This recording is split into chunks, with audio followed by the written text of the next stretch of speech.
तन समर्पित और यह जीवन समर्पित। चाहता हूं देश की धरती तुझे कुछ और भी। नमस्कार, मैं हूं श्वेता सिंह और आप देख रहे हैं आज तक। एक वक्त था जब दुनिया भारत को गिनती में तो रखती थी, लेकिन ताकत में नहीं, सोच में नहीं, फैसलों में नहीं। लेकिन अब पूरी दुनिया हिंदुस्तान के दम को पहचानती है, भारत की अहमियत को मानती है। इसके पीछे एक पूरे देश की ताकत है, देशवासियों की सफलता है और देश के प्रधानमंत्री का परिश्रम।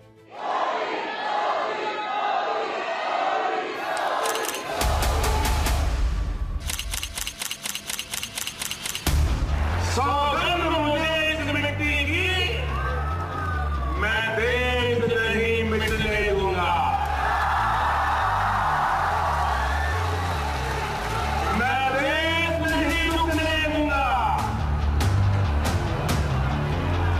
मैं देश नहीं झुकने दूंगा।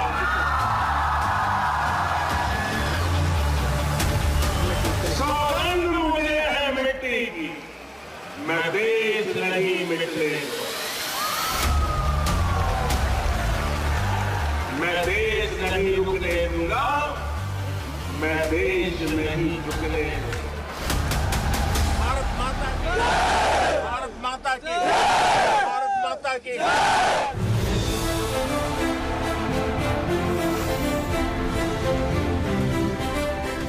भारत के शौर्य को हमेशा से विश्व ने स्वीकार किया था।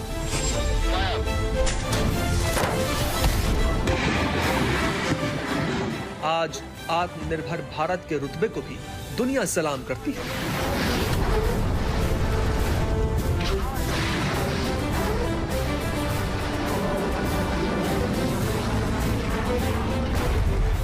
युद्ध में भारत के पराक्रम को दुनिया ने देखा था, आज आतंक के नाश की सफल लड़ाई को देखती है।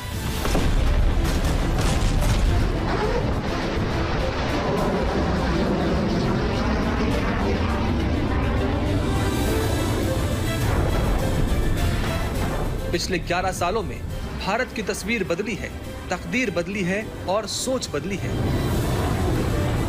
प्रधानमंत्री नरेंद्र मोदी के नेतृत्व में भारत ने वो कर दिखाया है जो कभी अकल्पनीय लगता था।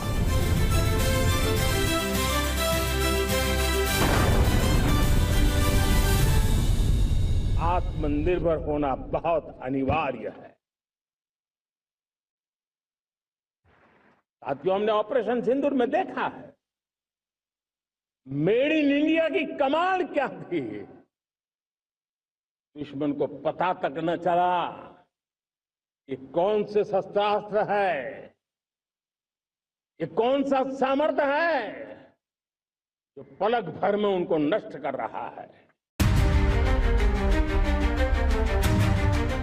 पीएम मोदी के नेतृत्व में भारत ने बता दिया है कि ये नया भारत है जो झुकता नहीं है, रुकता नहीं है। और इस बदलाव के पीछे है एक सोच, नेतृत्व और संकल्प, जिसका मूल मंत्र एक ही है। मेरा वचन है भारत मां को, तेरा शीश झुकने नहीं दूंगा।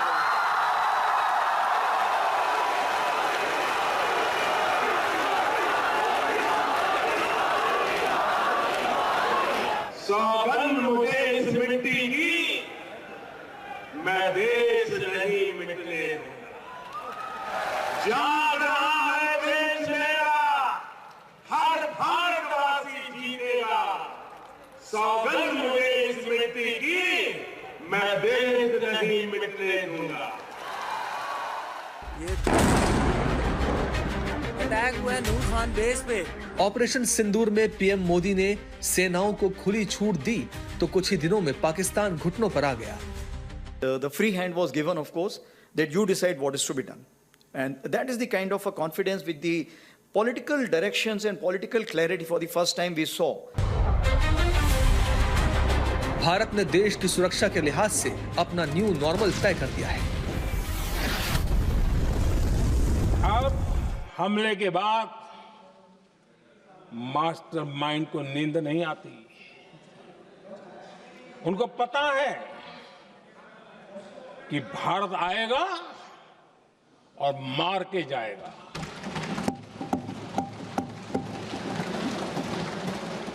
ये न्यू नॉर्मल भारत ने सेट कर दिया है। विदेश नीति केवल बैलेंस बनाने का नहीं, पलड़ा अपने पक्ष में करने का भी नाम है। यह बदलाव भारत ने अब स्थापित कर दिया है। ट्रंप हो, टैरिफ हो या टेरर, पीएम मोदी की डिप्लोमेसी ने बता दिया है कि नया भारत अपनी शर्तों पर चलता है।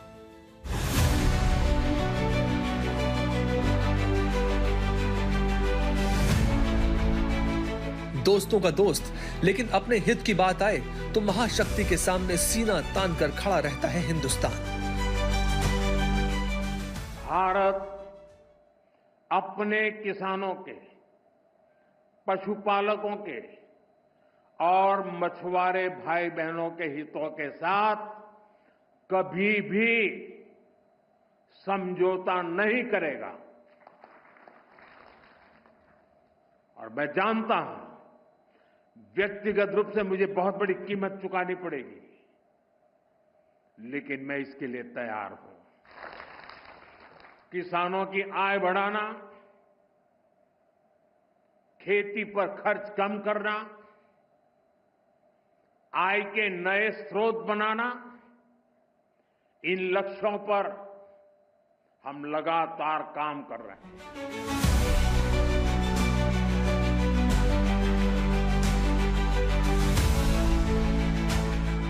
2014 से 2025 तक भारत की ग्लोबल फुटप्रिंट ऐसी बनी कि दुनिया अब हिंदुस्तान की लीडरशिप पर भरोसा करने लगी है।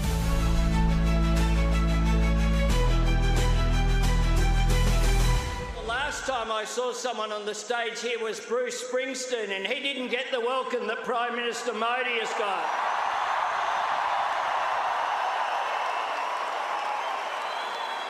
Prime Minister Modi is the boss. The Prime Minister Modi has reached, I think, is the most loved one of all around the world. But I mean, this has really proven that he has been a major leader, and congratulations for that, Prime Minister. Маанилийо प्रधानमंत्री जी, у нас такие отношения, что я считал, что вы и так все понимаете. हमारे इतने रिश्ते हैं कि मुझे ऐसा लगा कि आपको कोई अनुवाद नहीं चाहिए।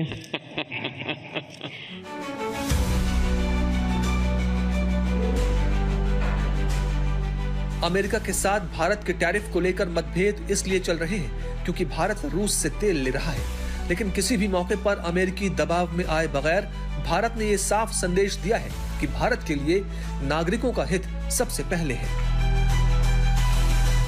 We are not the biggest purchasers of Russian oil, that is China. We are not the biggest purchasers of Russian LNG. I'm not sure, but I think that is the European Union.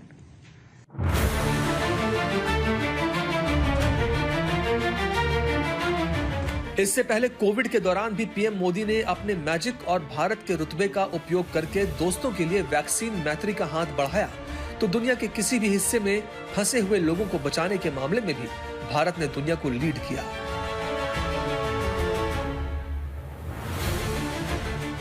करीब 100 देशों को corona की vaccine दी। Covid के दौरान Vande Bharat mission के तहत 3.2 करोड़ भारतीयों को वापस लाया गया। 2021 में ऑपरेशन देवी शक्ति के जरिए अफगानिस्तान से 669 लोगों को निकाला गया। 2022 में ऑपरेशन गंगा से यूक्रेन से 18,282, 2023 में ऑपरेशन कावेरी से सूडान से 4,097 और ऑपरेशन अजय से इजराइल से 1,343 लोगों को सुरक्षित निकाला गया। 2024 में ऑपरेशन इंद्रावती के तहत हैती से 17 लोगों को बचाया गया। G20 के प्रेसिडेंट के तौर पर भारत आप सभी का हार्दिक स्वागत करता है।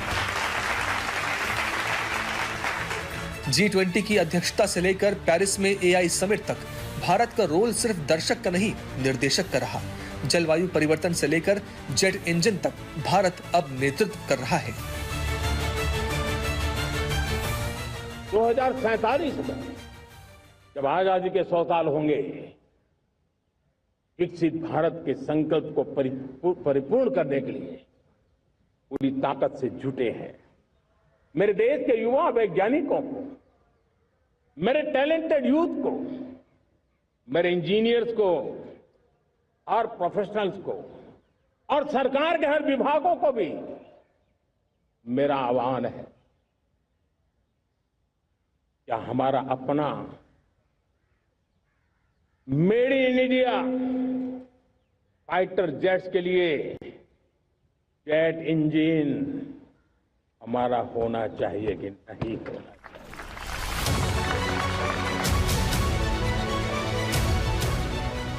प्रधानमंत्री के नेतृत्व में भारत की कूटनीति संकीर्ण नहीं है।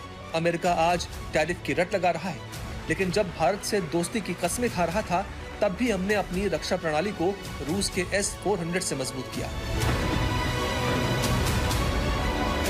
फ्रांस से राफेल लेना हो या इजराइल से ड्रोन और मिसाइल डिफेंस सिस्टम, हर कदम पर भारत प्रथम। भारत माता की, भारत माता की, वंदे वंदे वंदे। भारत की कुछ रेड लाइंस हैं और आप उन रेड लाइंस को पार नहीं कर सकते। हमारे लिए सबसे बड़ी रेड लाइन है हमारी खेती, हमारे लघु उद्योग, जहाँ पर बहुत बड़ी तादाद में हमारे लोग काम करते हैं।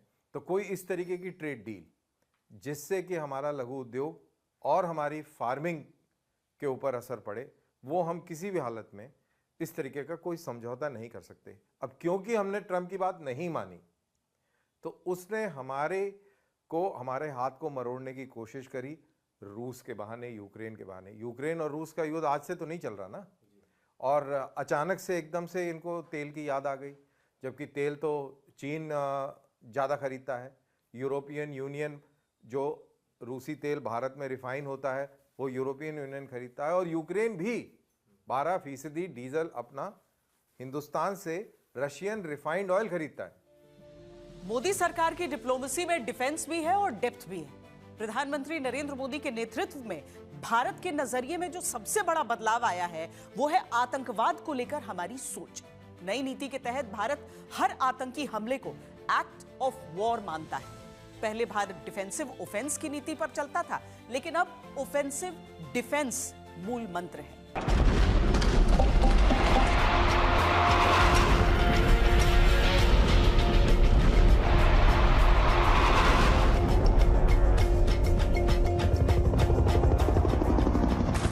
2016 की सर्जिकल स्ट्राइक हो या 2019 की बालाकोट एयर स्ट्राइक या फिर 2025 का ऑपरेशन सिंदूर, भारत ने दुनिया को अपनी इच्छा शक्ति का दम दिखा दिया है। भारत ने तय कर लिया है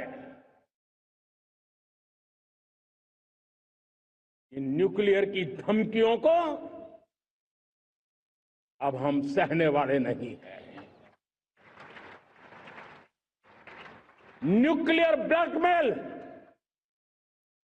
लंबे अरसे से चलाया, अब वो ब्लैकमेल नहीं सहा जाएगा।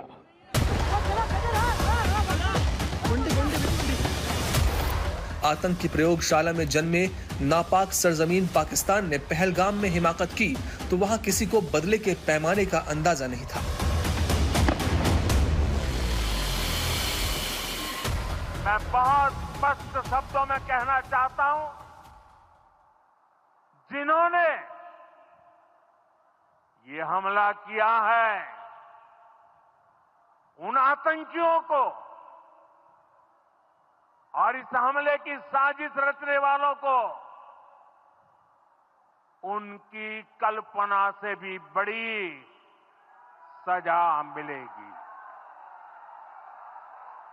सजा मिलकर के रहेगी। ट्रेनिंग कैंप्स और लॉन्च पैड्स को निशाना बनाकर तबाह कर दिया गया। ऑपरेशन में 100 से ज्यादा आतंकी मार गिराए। 10 मई को पाकिस्तान ने इसका बदला लेने की नाकाम कोशिश की। भारत के 28 ठिकानों पर हमला किया गया, लेकिन सभी हमले विफल रहे। उसी दिन भारत ने जवाबी हमले में पाकिस्तान की कमर तोड़ दी। नूर खान, रफीकी, मुरीद के, सुखर, सियालकोट, पसरूर, चुनियान, स्कर्दू, सरगोधा, भोलारी और जैकबाबाद जैसे अहम एयर बेस पूरी तरह तबाह हो गए। इन जवाबी हमलों में पाकिस्तान के 150 से ज्यादा सैनिक मारे गए। 14 अगस्त को पाकिस्तान ने इन मारे गए सैनिकों को शहीद मानकर उन्हें श्रद्धांजलि दी। आतंकवादी और उनके आकाओं को हम छोड़ते नहीं। चाहे वो कहीं भी छुपे हो, दुनिया ने देखा है कि पहलगाम का बदला भारत ने कैसे लिया।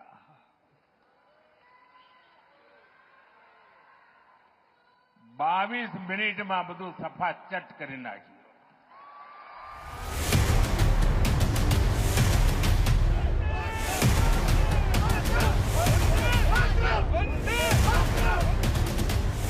दो 2018 में जहां जम्मू कश्मीर में 228 आतंकी घटनाएं हुई थी, वहीं 2024 में ये घटकर सिर्फ 28 रह गई।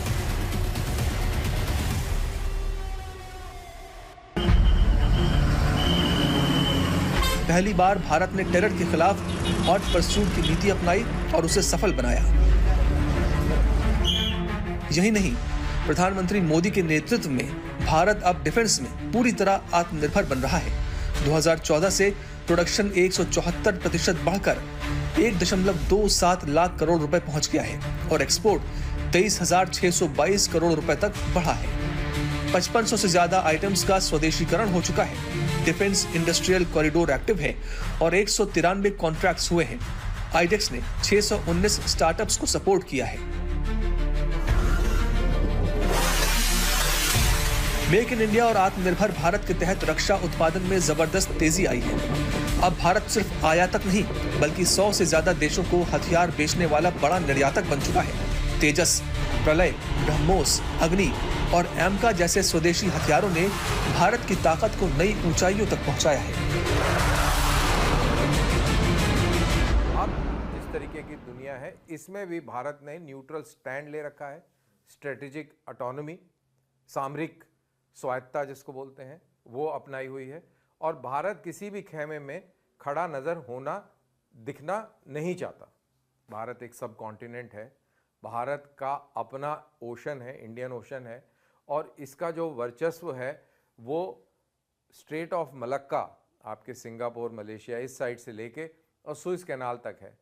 मिडिल ईस्ट में भी इसका प्रभाव है।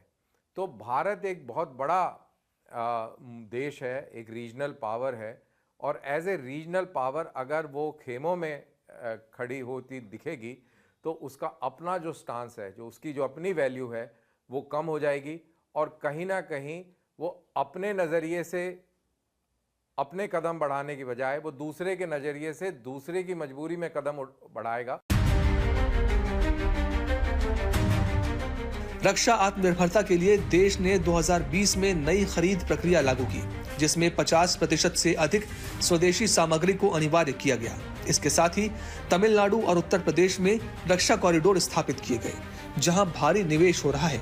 भारत ने INS विक्रांत जैसे बड़े प्रोजेक्ट भी पूरे किए हैं, जो हमारी नौसेना की ताकत को बढ़ा रहे हैं। पीएम मोदी के नेतृत्व में सैन्य सुधारों में भारत ने यूनिफाइड थिएटर कमांड की स्थापना की है, तो वहीं मिशन शक्ति के तहत भारत ने अंतरिक्ष में एंटी सैटेलाइट मिसाइल से अपनी ताकत दिखाई है। इसने ये साबित किया कि भारत अब चौथे आयाम यानी अंतरिक्ष में भी अपने सुरक्षा हितों की रक्षा कर सकता है। प्रधानमंत्री मोदी ने डिप्लोमेसी को सहज किया है और डिफेंस को कड़क किया है, लेकिन उनकी कूटनीति केवल हैंडशेक की नहीं है, देश हित के कई परितों से परिपूर्ण है। नया भारत न टैरिफ से डरता है न टेरर से। अभी के लिए इतना ही। देश और दुनिया की बाकी खबरों के लिए आप देखते रहिए आज तक।